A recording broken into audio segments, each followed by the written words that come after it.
They took off and then they stopped over top of my head, and that really scared me, because then they could do anything, they could come straight down. And you could see the bottom of it, you could see these ports from the bottom. It was just like a gray vapor, that's all you could see. Like, it was cold that day, I thought maybe it was the exhaust or steam. Well, I was scared at the time when I was sitting there, because I was only 15 feet from him, and I didn't know what it was. You know, I thought it was somebody that was hunting, had a goose blind, because it was a very shiny machine, and it was turning. It was about 15 inches off the ground, and you could see right underneath through it. And I thought to myself, I just wonder what the hell this could be. You sure as heck, you couldn't walk up to it because you froze. I sat there, and I thought, well, gee whiz, you know, I kept looking at my time. It's getting later and later, and they wouldn't move. They just sat there. And every time I figured I should walk a little closer, I couldn't. I was just like, I was welded to the ground. It lit up the whole north end of town. Like the sky was all lit up. There was 3 machines. There was 3 big ones and 2 small ones, and they were flanking the 3 big ones in the center, and they were from 30 feet in diameter to 35 feet in diameter. It's fact, because they have seen unusual spacecraft and strange beings that obviously are not of this planet. They claim that the aliens have already made their existence known to us. We were waiting and waiting for him to come. We had dinner on the table waiting for him, and when he came in, he just kind of sat there. He didn't really know if he should eat or what he should do, and then all of a sudden we asked him, is there something wrong? And well, then he started telling us. I just thought, well, if he'd seen him, he's seen him, you know. I didn't go out to the field right away that day. I went out the next day first to look at them, the circles. There was droves and droves of cars and planes flying over top, and there was everything under the sun. And then the RCMP showed up, and they brought their dogs along, and the dogs wouldn't go in those circles, and they couldn't figure out what's the matter. Why wouldn't they go in there? I'm a spectator just as well as all the rest are, because whatever was out there, you know, you're curious. It draws you right to the spot, and you just stand there and look and look and look. I had people standing there for hours on end just looking at it, and I said, well, what are you looking at? He says, it draws you to the site. If someone tells you, I don't believe you, like what? Well, I says, I wish you don't. I says, why are you bothering me if you don't believe it? Because if you're bothering me, you must be believing it. And they don't say too much. They just, you know, get all red in the face. So I don't know. It doesn't bother me. I'm in Yorkton, Saskatchewan. This is June 7, 1991. June 8. Is it? Yeah. Okay, we'll correct the last several reports. Thanks very much, Chris. Chris Rutkowski from Winnipeg, and I are here. Fuhr, F-U-H-R, from Langenburg. And he's very kindly come over to our exhibit here at the Parkland Mall, and will identify himself and give a mailing address, as we always ask, and then tell us when and where and what happened that time he had something in the field. Then you just talk to me, Mr. Fuhr, and I'll just hold this under your chin. You can look at me. My name is Langenburg, Saskatchewan, Canada, or whatever. Yeah, that's 536? 6. Okay. Langenburg. Remember your area code? SAO2AO. Fine. Now let's go back to, what was it, 19 what? September the 1st, 1974. Okay. This was on a Sunday. Uh-huh. And it was a cold, dreary day. Oopsie, at that time what they called it, now it's called Kelowna or whatever. Yeah, it's a good... I was cutting on the east end acre field. 50 or 15? 15. It was a 15-acre field. Acre. It was all by itself in one corner. Okay. And I was swathing this crop east and west. I found the wind blowing on the swath. I was proceeding down to the center of the field towards where that slough was. You couldn't see him from that distance, but when I got close, like there was something in the slough. I got off the swather. I walked towards the machines. And this one, there was one in front of me. And I never noticed the other 3 or 4 on the other side of me. Mm-hmm. I observed the first one. And How close? well, I was about 15 feet away from it. It was about a foot off the ground. It's when I noticed like the grass was moving on under it. So I backed up. I got back onto the swather again because I didn't trust myself. Yeah. And when I got back on the swather, I noticed there was 4 more on the left of me. And there was, they were sitting like in a half moon. The ones were sitting in the center, and the smaller ones were on the end. There were different dimensions. Yeah, there was 2 small ones and 3 big ones. I'd say they were about 25 to 50 feet apart. They were in silver in color. You couldn't tell if there was windows in it or not because it was spinning at the time. Spinning is so fast you wouldn't have been able to tell. Well, rivets of some kind, but you couldn't tell whether there was a window in it or not. Were they very tall? They were around 4 feet high. Very wide? Yeah, fairly wide. How wide was the big one? The big one was about 13 feet, like in circumference. By measuring the swirl here. The circle. And the smaller ones? The smaller ones were about that big. And were the ones that were wider also taller? Or could you tell? Well, I don't know. I didn't even take note of that. I don't remember that. You were busy reacting, I'm sure.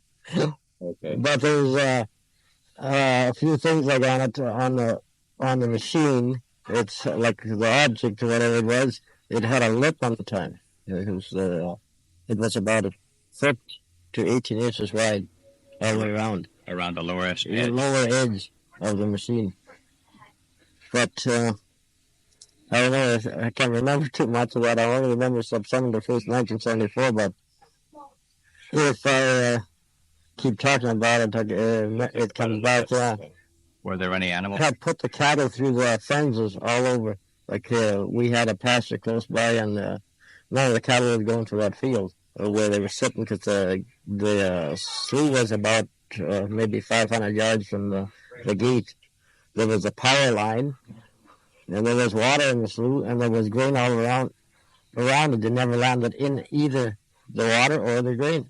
Like when they took off in a step formation. The one that was in front of me, he took off first, and then the 3 in the center, and then the one in the end. And they stopped over top of my head, I'd say maybe about 100 feet up.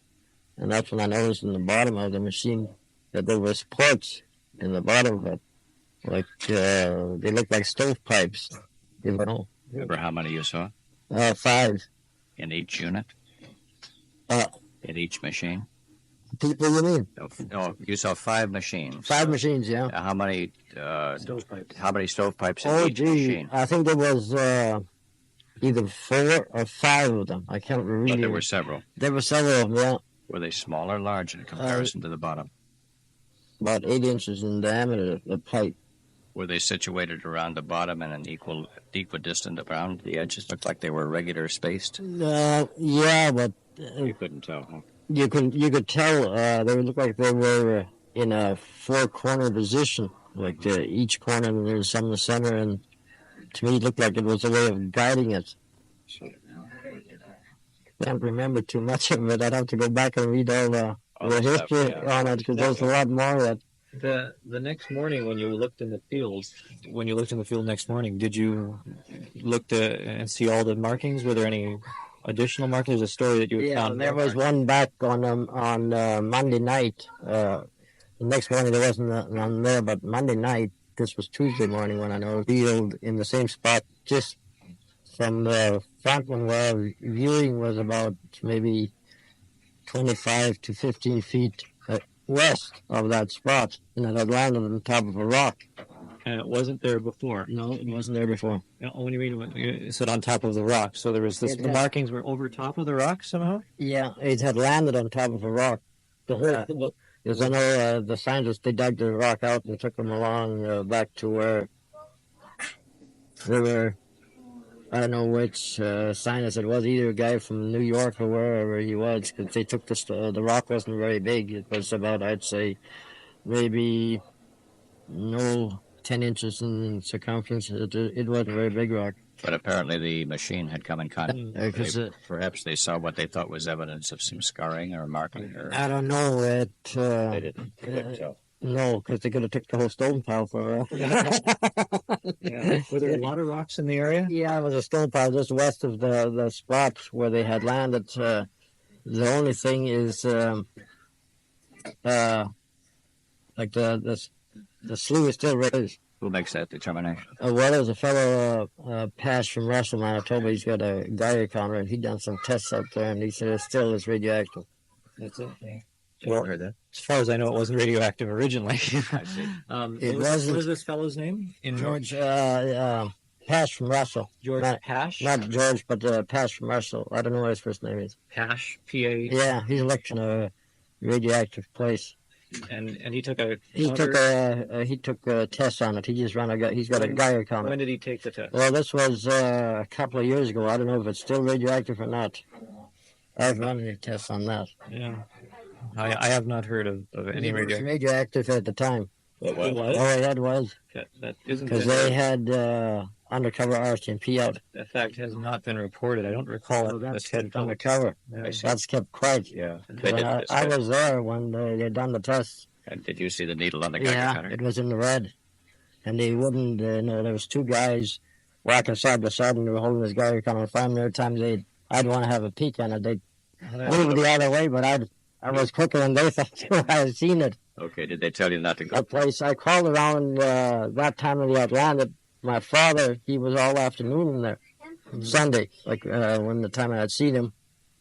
And Ron Moyer, a constable from Langenburg, he crawled around in there all day Monday. Mhm. And Has anything ever happened to those two gentlemen? no, my father passed away several years ago, but Remember why he died? of cancer. Interesting. So that following winter, he had a lot of pain in his hands for some reason. And I still blamed it on that because it was, I'd say, maybe 15 or 20 minutes when I had went to the house and he went back out because he read about that years ago in the papers and he never ever seen a spot like that. So he went out with the car and he spent up a couple of times and I asked him what he was looking for. Well, he said they could have dropped anything, but I don't know. I looked all over. I couldn't find anything. But the only thing you could tell, they'd done tests. There was probe holes in the ground beside the three big machines. Probe holes by whom? By the aliens or whoever it was. But This was done before they were examined by scientists. yeah, Yeah, they were there when they found it. they were the holes like broom handles. Recite each of the marks or best No, one? just by the three big machines. Three big ones. There were Okay. Did they make much noise? no noise at all. How long do you suppose they were on the ground before you saw them depart? Well, apparently some people in Langenburg had seen them the night before because they said the sky was one a huge ball of fire in the north. And a fellow in the Saskatchewan hospital, they were coming home. And they thought, his dad said, well, the moon is kind of low in the north. They never thought nothing of it, but some fellows said in Langenburg the sky was all lit up in the north. So what time they landed, I don't know. Yeah. So, but they were already there when you arrived, and they Yeah. left shortly after you got there. Mm-hmm. Well, I could say shortly, but about an hour, maybe hour and a half After of you saw relaxed them? time that I was sitting there because I was sitting there out from 10:30 till 2. And did it seem like that long when you were sitting there? Well, not really. It seemed to me like 15 minutes.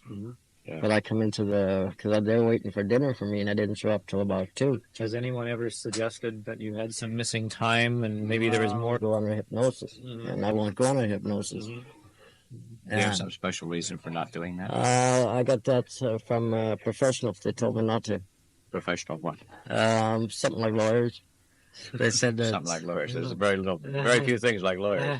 they said it's something to do with money. Money? Well, you want any money from this? Not. I could have made a lot of money, but there was people there. I'd say, in and out. Yeah. They come at night. They come all the time. They want to see it. And some people really couldn't believe it. They thought it was a hoax, and they told me I had made it with a big air compressor. But the RCMP, there was undercover agents out there. They did all the checking, and there was nothing. Were there any marks leading into the field besides your swather that you were on? No, there wasn't any marks.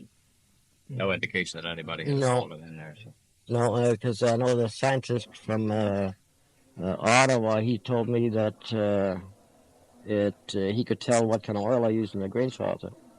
Oh, really? But he took samples with a hair comb. That's With a what? Hair comb. Oh, really? That was See, Peter Millman? Yeah, I think so, because he wrote a letter to the RCMP later on apologizing for the mistake he had made of taking soil samples with a hair comb and grass samples with a hair comb.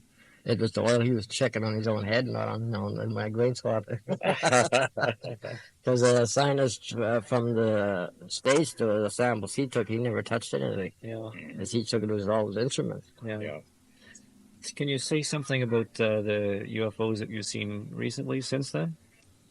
Well, the ones I've seen recently, they're about in the same form as the ones I've seen before, but I've seen these were quite a ways away. I was maybe about a mile and a half away when they were hovering over top of Langenburg, well, at playground actually. Mm-hmm. Do you remember what the date was?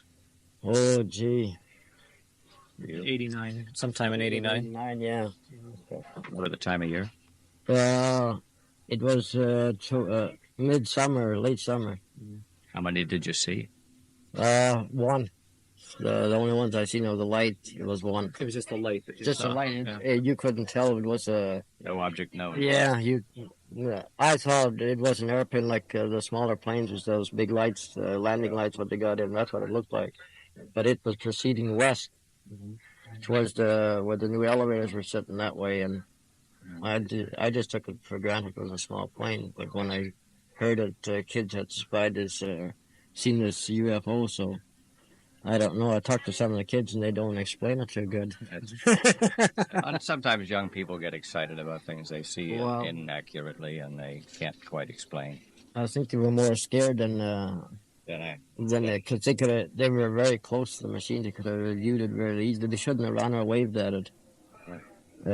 What I found out is if you don't seem to bother them that much, they won't bother you. But for the elapsed time, I can't explain that. Because I was only 15 feet from the machine. That's pretty close. The elapsed time again you said was about how long? About an hour and a half, I'd say. An hour and a half sitting there on your tractor. On the swather. The It was a self-propelled swather, hydrostatic, because you couldn't move it. It was completely froze. So the thing wouldn't operate, No, and you were there for that time, that time, yeah. and the object had not yet left. No. They had left, to me it seemed like 15 minutes, but it was longer than 15 minutes. Do you ever have any funny dreams about what happened? Or No, not really. I don't try to think about it. Because I don't think they're down here to cause any harm to anybody. I think they're more down here for experimental, the way it looks to me, because the way they had landed, how can they tell the difference between water and grain? Or not, or land, whatever. But the fellows that told me, they said they're radio controlled. I said, well, I don't know if anybody can pinpoint any landing. Yeah, machine radio controlled, unless it's controlled by a spaceship further up. Because how can you land without hitting water? Yeah. You know, it's so close and never hit the water.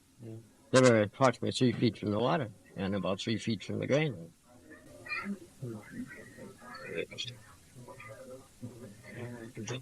Okay. We have a committee that receives the information that I pick up in Chicago, and they may have a few particular questions to ask about what you've said today. If they do, we might write to you and ask you. We would be grateful if you'd let us know what you think. Okay. If you ever decide that you would like to have a regressive hypnosis, in some way find out what that missing time represents, we'll be glad to help you with that. Either Chris here in Canada or we in the United States.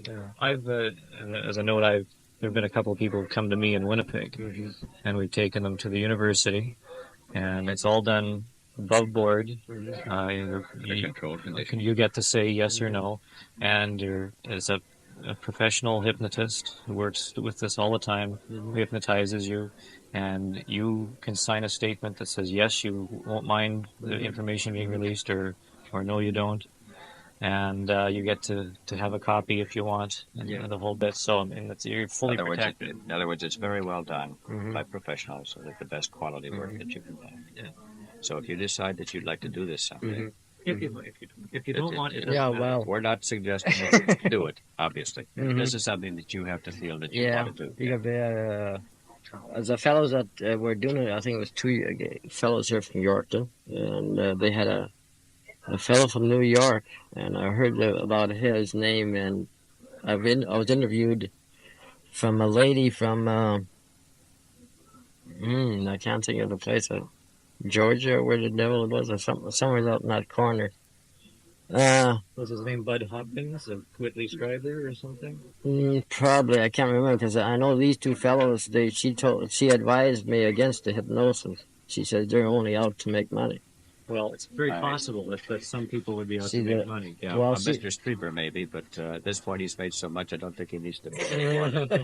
Well, I But think Bud Hopkins is not in a position to make money. I mean, that's not No. his purpose. he's I know him well.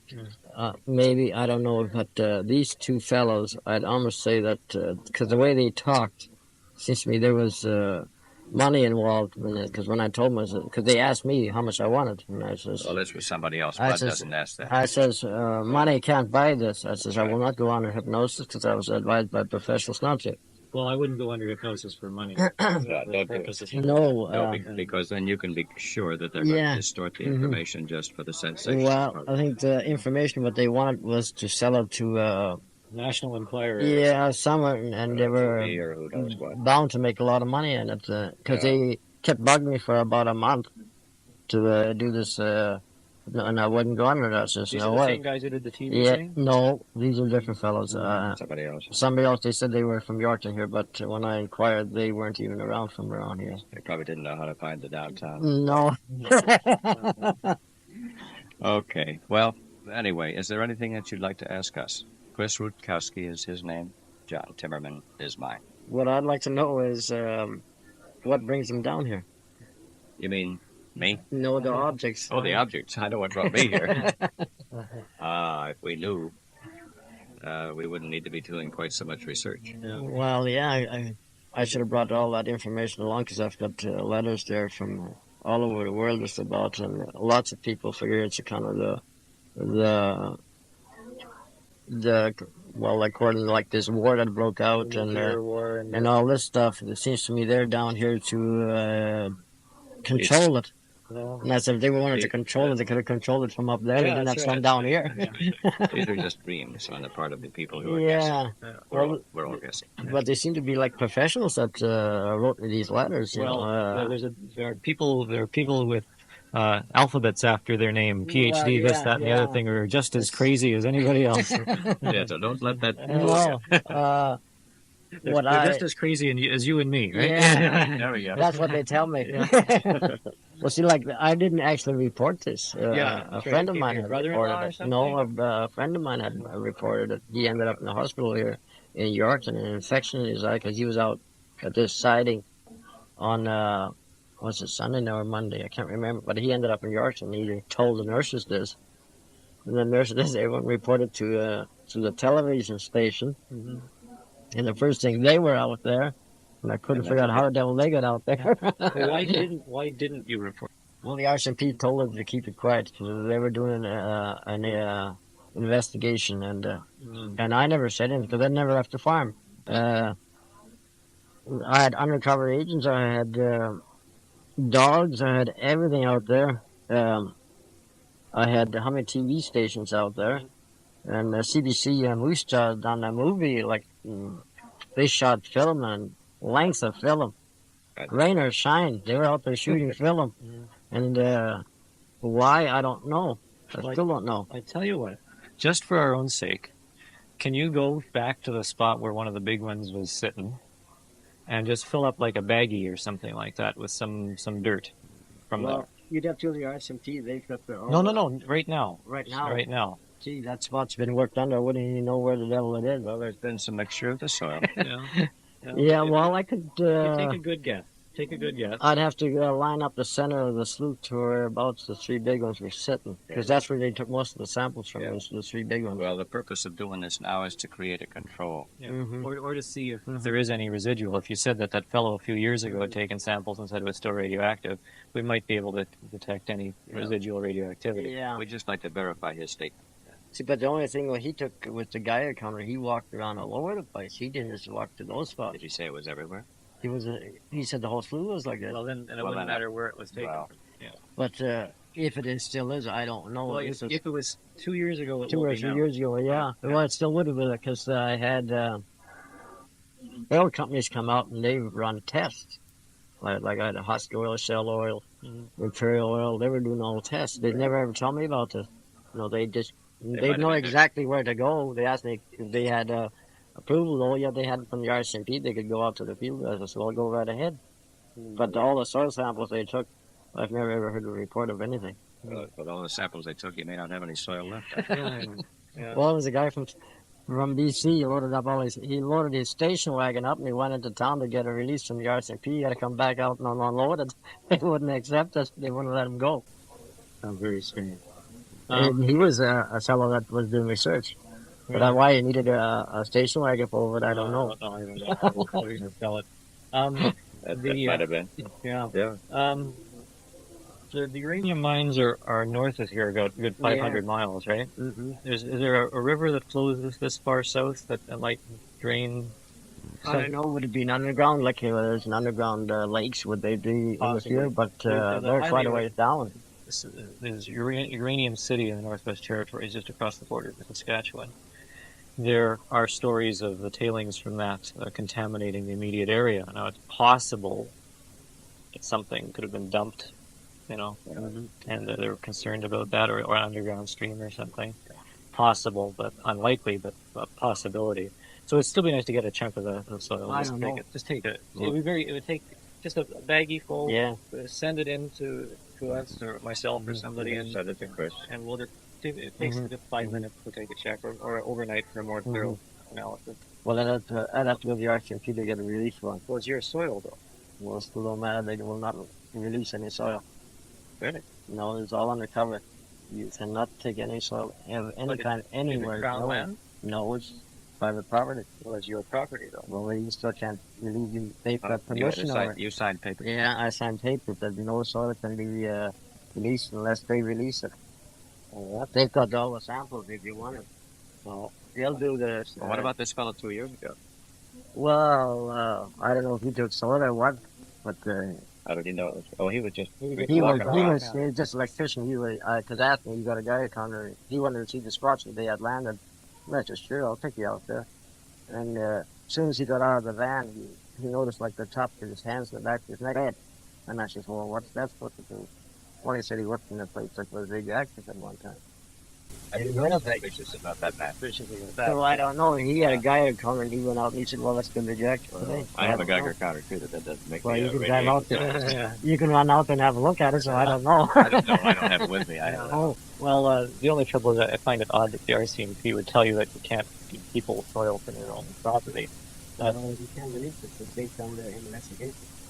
I think that would definitely. That's the Langenburg RCMP? Yeah. Or the RCMP is your. Well, no, it's Lansing Department, but there's a new corporal or whatever he's in 74. The guy isn't there anymore. He's retired. And the fellow, his name was Ron Moyer, and he was going to investigate it. And there was nothing to be released without signing a piece of paper. Okay, if we were to get a letter from the RCMP stating that it would be okay for you to do that. I wasn't going to do that on my own without sending Okay, but if we were to get a piece of paper from them that said it was okay for you to do that, you would do that for us? Oh, I can do it. Okay, we send you the paper. Yeah. So side by side. Who was that?